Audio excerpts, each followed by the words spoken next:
Hello, my name is Jacqueline, and I will be talking about why parents should read to their children. That's correct. Why should parents read to their children?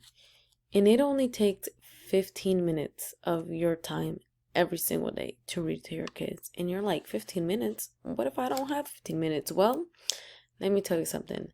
There is, when you're on your way to the store with your children or your grandchildren, whoever they are, you can read books to them. You don't even have to do them. YouTube, audiobooks such as Kindle and Fires, whatever other kind of audiobooks, there are plenty that can read to you or your children. And 15 minutes. Why is 15 minutes?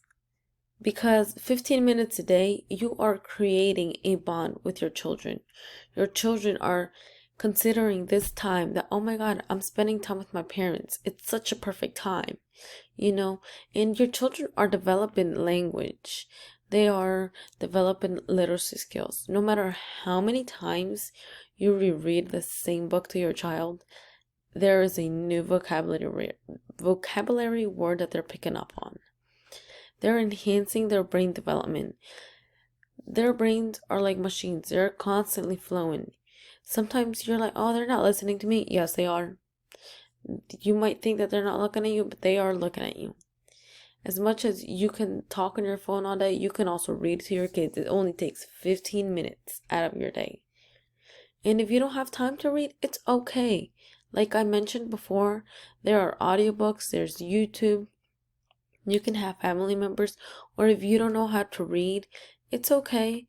Some parents don't know how to read, and that's fine. You can look at a picture together. Open up a book and make up a story as you go along. That makes it even fun as well. And most importantly, this is where the love for books begin. And as crazy as it sounds, you can start reading to your babies, like newborn. And you're like, what? What if my baby's, you're like, that's crazy. But actually, they are listening. And eventually they will start cooing and babbling. And you're like, oh my God, my baby's talking. Yes, they are. And they are also practicing their vowels. You're like, what? I learned about this in my class for Foundations of Literacy. And it was mind blowing. I was like, oh my God, babies are actually practicing? Yes, they are. And it's okay that they chew on the books, that they chew on even the wooden ones. I mean, your preference. But you can also hand them a toy. And while they're playing with the toy, you're like, but they're not looking at the book. It's okay. They are listening. Like I said again, they listen to your every move and everything you say. They'll start picking up on things. So if you read to them, they're going to start picking up on the habit about books, and they're going to start loving books and reading different kind of books. So just by them listening to you, that's called oral reading. So they're actually listening. And it's important because they're picking up on words and it's important because they're picking up on the pace. And that is very important why you should read to your kids at a young age. Because 60% of kindergartners who their parents didn't read at home come to school not knowing how to read. And as a future educator, we measure students' reading skills based on their comprehension, their fluency, their lexile level.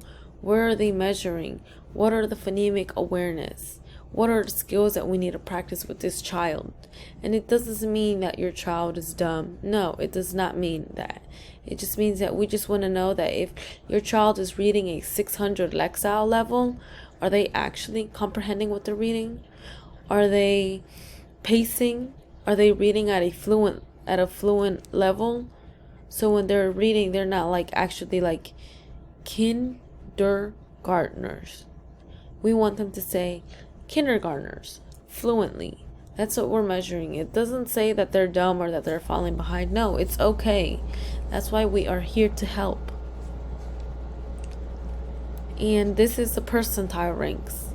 So these are ranks based on A, B, and C.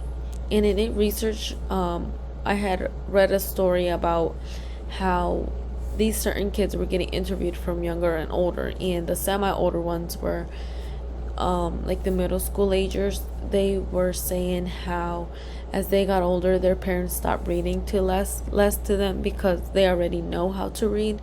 But in reality, don't stop reading to them, because they are already took that time and they already know that they're bonding with them. And it's important that you keep reading to them, no matter if they're in high school, if they are in middle school, 5th grade, 6th grade, whatever grade they are. You keep reading to your children, or have them read to you. It's okay. That's also even fine, because student A reads 20 minutes a day per school year.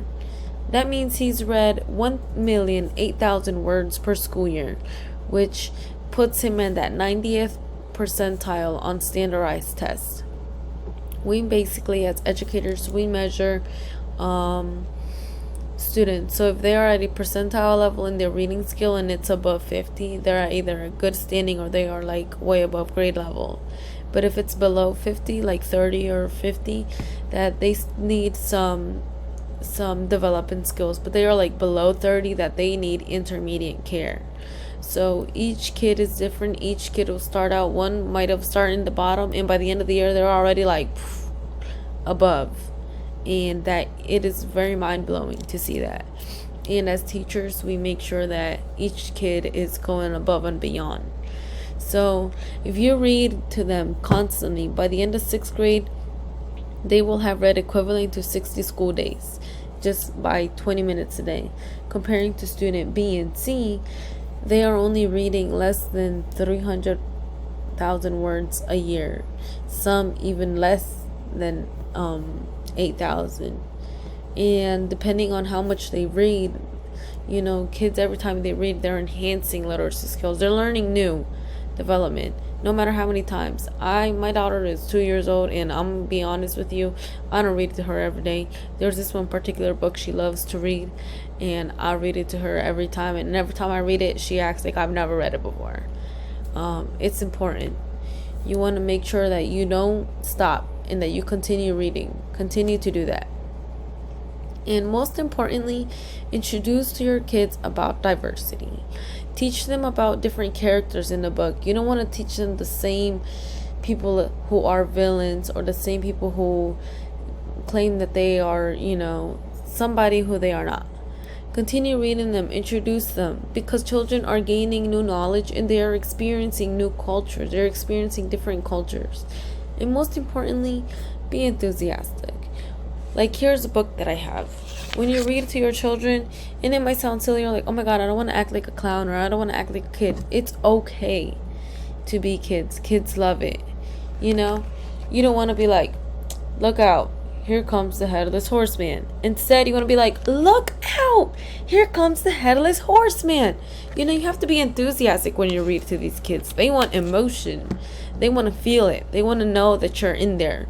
They don't just want to know that you're doing it for them. Make it fun for them to enjoy. Create a book yourself. It is very important. So continue to read to your children. It doesn't end here, and it won't ever stop. This will only make their imagination brighter. So I thank you for watching, and I hope you enjoy it, and start reading to your children now.